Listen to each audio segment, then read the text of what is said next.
Matt Cairns coming back for a third season with the Cincinnati Cyclones as we continue these offseason signings, and a constant narrative throughout all of them is just so many guys coming back. We've seen vets coming back like a Justin Vi for an umpteenth season, rookies getting ready for year two. Matt Cairns, Cairnsy, it's going to be year three in the Queen City. Let's just start with, how are you doing? How's this summer going? And what are you doing, I guess, away from Heritage Bank Center?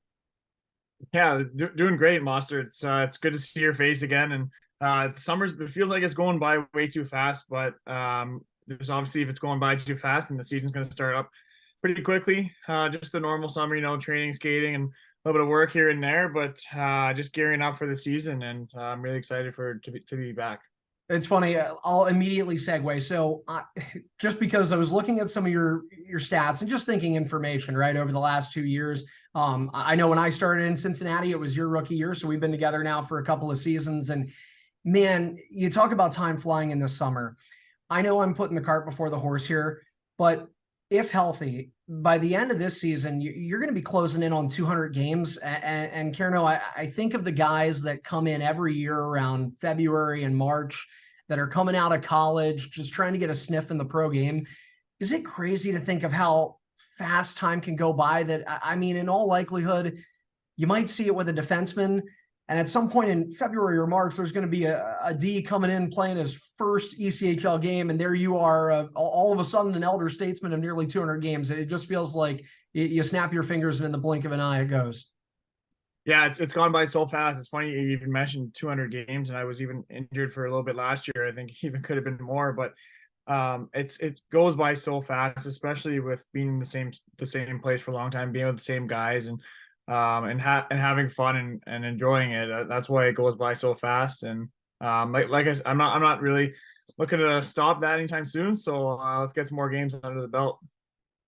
Well, and obviously, like we said, hoping that we'll have a healthy season. You mentioned it last year. At one point, had a lower body injury, nagged a little bit throughout the year. So you only ended up playing 45 regular season games with the Clones, but you were here for the playoff push, and you still had a pretty full season. Let me ask you this, Matt. Year one to year two, how would you compare the two? What areas do you think you got better in? Anything you didn't like? What did you love? I think the first thing that sticks out to me, and I would imagine our fan base, is you got a call up that lasted a bit longer this past season with the Milwaukee Admirals. They gave you a good look. How do you look at year one versus year two? Yeah, it was definitely a big change. I think a lot more consistency in year one than there was in year two, and not necessarily consistency in a good or bad way.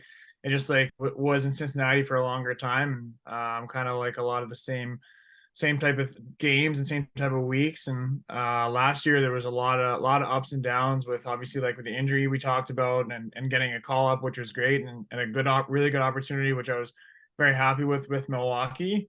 It was just a little bit of a roller coaster, I guess, year last year, which is different from the first year. But all in all, like we had great teams both years, and we did make the playoffs both years. And this year is a little different, winning the series. But hopefully this third year is going to be a mix of the two, a little bit consistency with some highs and some lows. So. Well, when you talked about injury, and correct me if I'm wrong, Matt, because it's been so long, and specifically your lower body injury was pretty early in the year, if I remember correctly.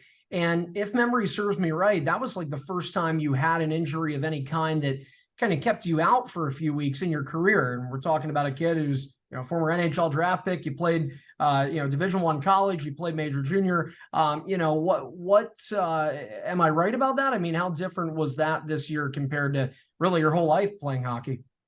Yeah, it was crazy. It was actually I remember even saying to my dad, saying that I don't remember the last time that I missed a game due to injury. And that happened this year quite a bit. I had that the ankle injury early in the year, and then kind of re-aggravated it in the second half of the year around Christmas time. And it definitely wasn't great. It wasn't a great feeling. I've never really never been out for that long in that sense. But during that whole experience, I kind of just like took on the experiences that I learned from all of my friends and peers who had been hurt in the past, and kind of how they dealt with it, either poorly or good, and try and take the best of how they dealt with it and use that to my advantage. And I think it was good. I think I dealt with it really well, and just did everything that I possibly could to get back into the game, and that's all I could do, right? Yeah, I agree. And yeah, one of the things you did was step away from the on ice and went into the broadcast booth, and we talked about that during the season. Man, you crushed it. So obviously you were picking up some new talents during your time on the injured reserve. Yeah, that was great. That was real fun doing that broadcasting. The circumstances weren't great because I wasn't playing the game, but I was happy to do that, and I had a blast doing it with you, Moser. Yeah, it was a fun time, Kerno, and I think one of the things that we really valued is just, I mean, your sharpness, your mind to analyze the game at a young age, especially when we're talking about the pro game. And I'll kind of bring that into you signing here for a third year. Look, you got a contract offered to you by our head coach and director of hockey ops, Jason Payne.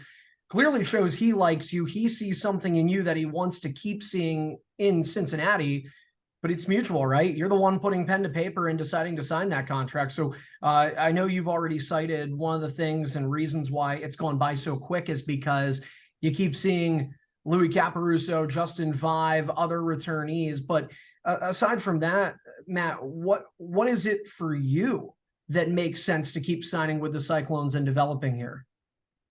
Yeah, the mutual interest is definitely there. It's definitely that familiarity and being able to play on the same team for 2 or 3 years. I think that's something that a lot of guys kind of overlook, or they don't really see how important that is. And obviously being with Painter for a while, he likes my game a lot, and I feel like my game fits really well into his system and what we the way that we want to play. And he gives me a lot of that trust to do what I want to do and play how I want to play. And he also knows, I think, what I need to do to get to that next level, and we work on that together. And that's the ultimate goal, also with winning, but the ultimate individual goal that I would have. So he knows what I want in that sense.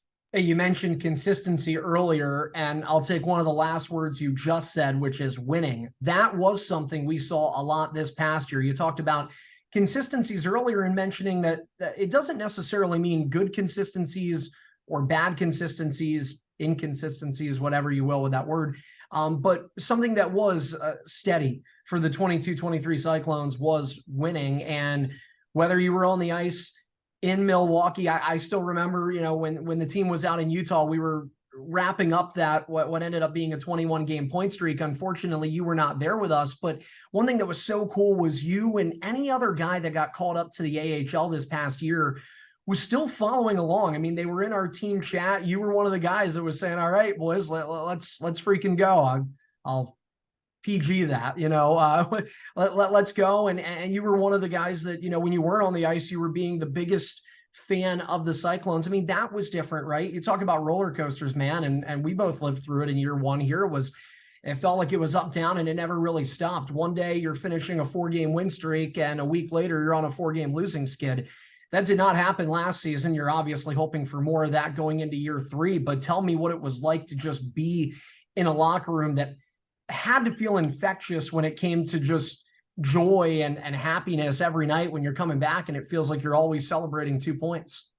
Yeah, it was a great locker room. We had a great locker room in there, and I think a lot of that came from a lot of guys being there in the first year, and even coming back in that second year, and then bringing in obviously a lot of new additions that brought to that. But myself, I mean, I'm always just an enthusiastic guy. Like, I'm always keeping up with my friends, with my teammates, with everything. So like you said, when I was up, I'm always want these guys to win. And no matter where I am, obviously, because they're my close friends and my good friends, and most of my battles and everything are with them.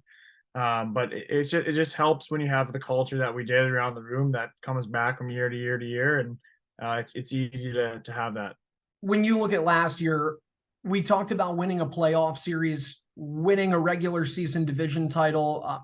Look, obviously nobody was happy with the way things went in round 2, but there was progress from your first year to the second year. There was heck, I was talking about the two of us. Think about how many players came to the Cyclones right after the pandemic. A lot of guys are going into their third year, including the head coach that we just referenced in Painter. So I still think there's positives to take away from that, right? You didn't hit the ultimate goal. And it's interesting, and I'm going to ask you a question in regards to affiliates in a moment here, because you are one of those young players where there's kind of a 1A, 1B. It's really hard to declassify which one is prioritized between obviously winning with the team you're at, but also trying to get the looks to develop at the next level, at the highest level you possibly can.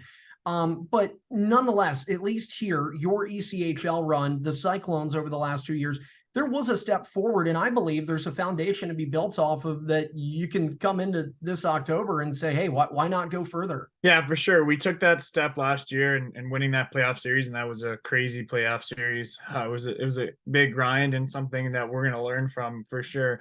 And even going into Toledo series and go the way that we wanted it to. But it's just that playoff experience that, and anybody will tell you that you gain from years over years of playing. And then we had some young guys who hadn't been in the playoffs last year who are now in the playoffs this year.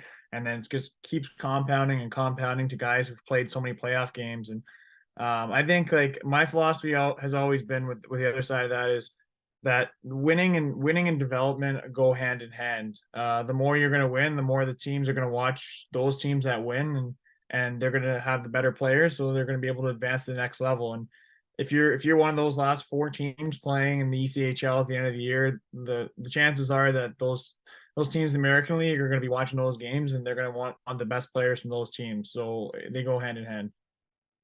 Yeah, and it was unbelievable last year. And I agree with you. And I think Coach Payne has that philosophy, and that's why it's been a perfect match so far going into year 3. Cairnsy, you referenced that first round series against the Fort Wayne Komets. We talked about it, how you would come back from the AHL to experience Kelly Cup playoff action again. Take me through the emotions 1 year to the day that the Cyclone season ended in Game 7 in Toledo. In that first round back in 2022, you were on the ice for that. You know what that feeling was like to have the handshake line, and when it ended, your season ended. What was it like to be on the other side of a Game 7? Man, what a crazy last minute plus that one was. But to win that game, what was the difference in feeling? Yeah, that one was amazing to win that. I think the Toledo series the year before was a little different because we weren't maybe expected to win, and Toledo was a top seed, and we ended up being on the other side of that series for a long time, and then ending up not having the result we wanted. And then we just came into the next year against Fort Wayne, and we ended up finding ourselves up in the series. And maybe we didn't necessarily play our best hockey, but that's not what really about playoffs are. It's about doing whatever you possibly can to win. There's no showing, like Viver would always say. There's no showing guys up in the playoffs. It's just about who's going to win the game, who wins the game at the end of the day. And we kind of struggled a bit for a couple games, like 5 and 6 there, and just really came together as a group. And honestly, probably had our best game in Game 7. Warmy had an unbelievable, gave us the best chance we could possibly ask for to win, and we kind of just did the rest. Yeah, and of course, a minute 12 left. We thought it was 1-1, and for the Cyclones' fortunes, it was not. It was no goal. So. By the way, you ever read, like, it's just a random side question, but do you ever read some of the comments online? You guys end up going kind of down the rabbit hole. I'm guilty of, if I'm not looking at the Cyclones that night, I was definitely looking up Fort Wayne Komets on Twitter. That was a crazy night on social media. Actually, I work out and train almost every day with Matt Alvaro, number 20 on Fort Wayne, and he definitely has some few words to say about that series, and a lot of them are like that thread about what they're talking about. So yeah, I definitely know what you're talking about. Yeah, that's well, I was gonna say, and you were with Ty Felliber up in Milwaukee, so I'm sure a couple of interesting conversations. But hey, Cyclones are never going to complain about that one. It's down in the history books as a Game 7 win. Matt, before we let you get going, I want you to enjoy the rest of your summer, but let me ask one more thing. It goes back to our question with you, a 25-year-old who is still looking to blossom at the next level. And you mentioned how winning can go hand in hand with that. You've received 2 AHL call-ups to 2 different AHL teams in your first couple of seasons. The Cyclones now have a new affiliate, the New York Rangers. Of course, their AHL team, now our AHL affiliate, is the Hartford Wolfpack. Any opinion you have on that? Obviously, you're on an ECHL contract, but you're going to be a guy that's probably going to be looking at those logos, hoping you can impress at this level to earn a shot at the next step, at the next level, the AHL, possibly this time with Hartford. Any thoughts on that announcement? Any thoughts on the Cyclones having a new affiliate for the first time since you've been with us? Yeah, it's definitely a crazy the process how that went through and everything, and it's going to be it's going to be good to have a new eyes and a new affiliate on us and everything. And Rochester and Buffalo were great for Cincinnati for so many years, and they're going to be great for another team now. But I think Hartford and New York are some very storied franchises that have been around for a long time, and they've helped their affiliates. And it's going to be some new eyes on all our players, and new personnel that can help us. And I think it's only going to be good for us.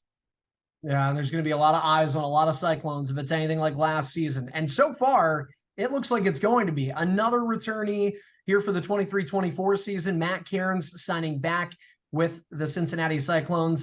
Cairnsy, like I said, we'll let you get going. Enjoy the rest of your summer, my man. Look forward to seeing you here in a couple of months.